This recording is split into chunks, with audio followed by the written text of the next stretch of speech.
Hey, welcome to the Danger Zone. It's Ashley. Everything in this video was found on a public domain and the full disclaimers down below. Lots of love and many blessings your way. I want to say a big thank you to both Peter and Christina. Thank you so much.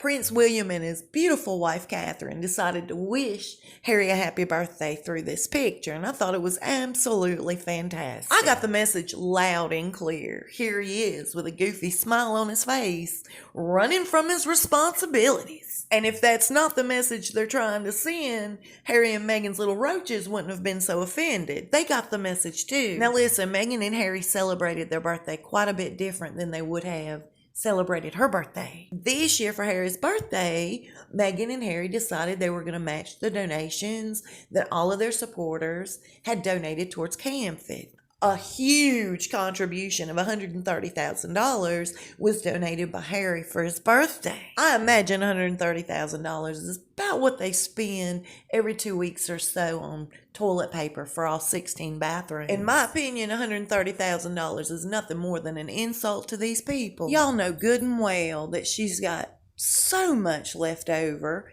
from her SmartWorks fashion capsule.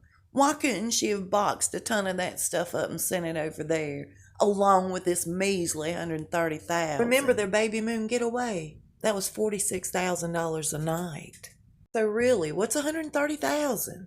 A lady by the name of Fatima made a birthday greeting for Harry, and God bless her, she's in rags. Somebody directed her to the hand movements. Take a look. Deputy. From me and all my sisters in the CamFit Association. I'm Fatima from Malawi, and you can as well call me Fati. You and I met twice, in Lusaka and in Lilongwe, at events organized by the Queen's Commonwealth Trust. We talked about the importance of educating girls and support young women beyond the classrooms to become independent and influential. You may remember, I was one of those girls supported by CamFit through school. Now, I'm a leader in my community and an advisor to the chief. Together with all the sisters in the CamFit Association, there are now more than 21,000 of us in Malawi alone. We are trying to keep girls safe, standing with us, and for inspiring thousands of people around the world to do the same. Have a wonderful birthday and send our love to Meghan and Art. We hope they are enjoying our book. Together we can. We love you, so enjoy your birthday. It's just another desperate attempt on their end to clean up their image. That's all this is. And the young woman mentions a book in her happy birthday greeting to Harry. They're so selfish. They haven't even tried to promote this book for these women. But we've heard a ton of stuff on finding freebies, funding free rides. In the beginning of the relationship, especially right after they were married, Princess Anne was like one of their top supporters. Believe it or not, she was. She even told the media that it would be harder for Harry and Meghan, and she understood the stress and pressure and the fact that, we have today social media, whereas she didn't. When she was doing all her stuff coming up, she didn't have the pressures of social media like they do. She made all sorts of excuses for them, trying to support them, show solidarity with them and the family. Being the family she never had, remember? But to now hear Meghan talk, all of these same people defending her back in the day are the ones that were being so cruel to her at the same time. Meghan is such a liar, in my opinion. She is such a stir of all things drama, unnecessary drama.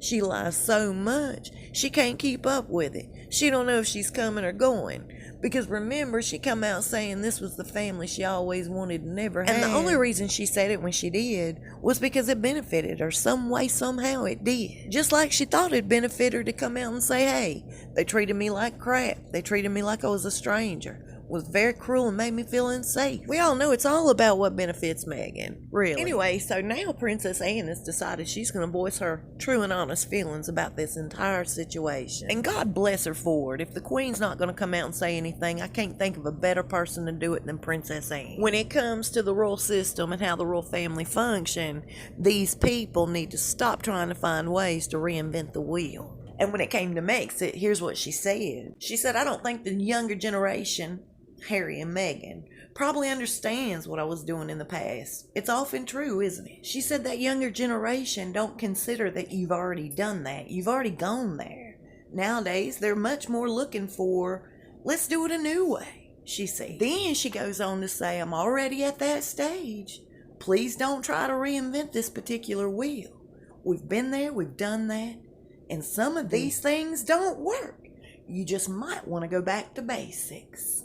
In other words, she is fed up with their actions. There's no modernizing the monarchy. Meghan has no power to do this. She needs to just hang it up. If you're going to get on board, be on board. If you're not, get the heck on down the road and leave us alone. I think that should have come from the Queen. I think she owes the taxpayers that much. Barbados is fed up with it. They've decided by the beginning of next year, they are dropping the Queen. She is no longer going to be their head of state. They said it's time. You know, they've gained their independence a half a century ago. They're moving on without her. And another thing that Barbados is not too happy about is the fact that both Meghan and Harry are currently still in their positions as president and vice president of the Queen's Commonwealth Trust. People are so fed up. There's a petition online that's just under their goal, asking for their immediate removal of their positions. The Queen better call some sort of a meeting. She better start addressing the people. This is not going to end well for any of them. I'm serious. You know it's bad when they trying to get Rihanna as the Queen of Barbados. This entire situation is an absolute mess. I wanted to share with you guys what Christina shared with me, and she makes a really good point. Remember that Zoom call where Harry and Meghan looked totally glitchy? Well, Harry did. And when people first came out saying, hey, I don't think Harry and Meghan are together, they're just not lined up. They're not in sync as if, you know, they were sitting next to each other. I thought that is the craziest thing I've heard in a long time, truly. But Christina pointed something out to me, and it's just now blowing my mind.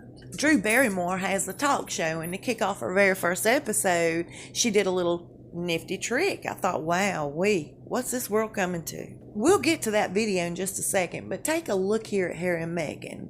Doesn't Meghan look more vibrant?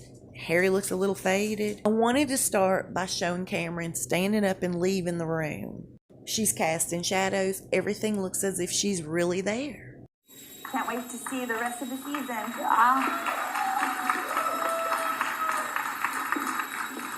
Although, are we really together? Are we all together in this room? Are we? I feel like we're connected in some way, but maybe for anyone watching, can you guess which one of us isn't really here?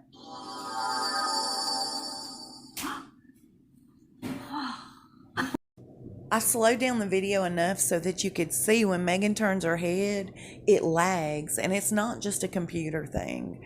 I don't think it's because they were on a computer doing a Zoom call. Nobody else, they didn't look like this.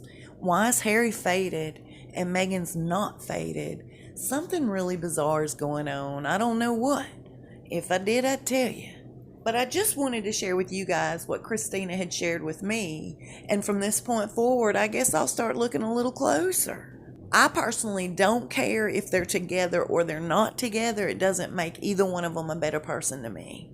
So I want to share something with you before I end this video that just absolutely makes smoke come out of my ears. People magazine, they're hosting their 100 most influential people on the 22nd of September, but it's going to be televised.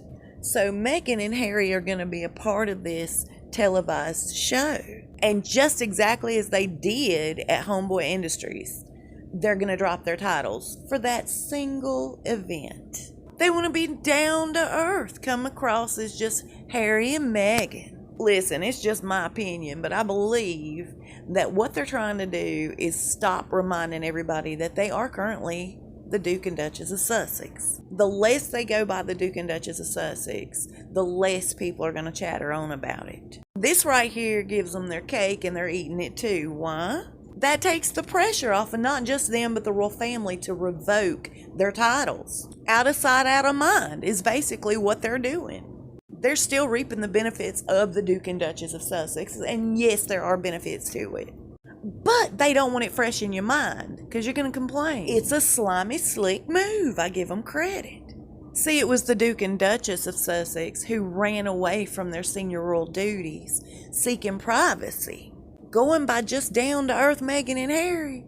Well, they're just looking for a good time. Some relaxation in the California sunshine to get on with their life. And this is the Harry and Meghan that's going to be presented to us going forward. Just a couple of down-to-earth people. No signs of a snooty, uptight Duke and Duchess. I feel it's also a part of Netflix telling them to reinvent themselves. Coming across as the Duke and Duchess of Sussex has cost them a lot of money. Netflix, that is. Typical Meghan and Harry fraud. I wanted to say thank you to Holly Wiley for sending this to me. I appreciate you girls so much. Please keep the Gulf Coast in your prayers. They're going through it right now. I'll see you soon and we'll talk fast. Stay safe and be blessed. Okay, so we've made it. My dogs and I are out exploring, right? We've made it to the very end of what they call a Carolina Thread Trail. And do you see this massive bridge? It's a lot of woodwork, and I can't figure out why. So I was really expecting some rip-roaring rapids, you know, and I kept hearing water. I thought, dang, this is going to be great. Because that's what I miss a lot about, you know, Florida. And then, of course, Brown Mountain Beach. I don't have 15-minute drive to get there anymore. It's more like an hour and a half.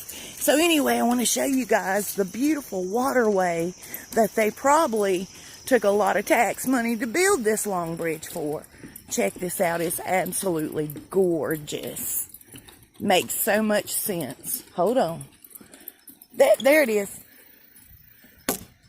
I am not kidding. Oh no. Look. Unbelievable. It's a lot of woodwork in here. Can you imagine the money they spent on this bridge? All the way to there. For a mud puddle.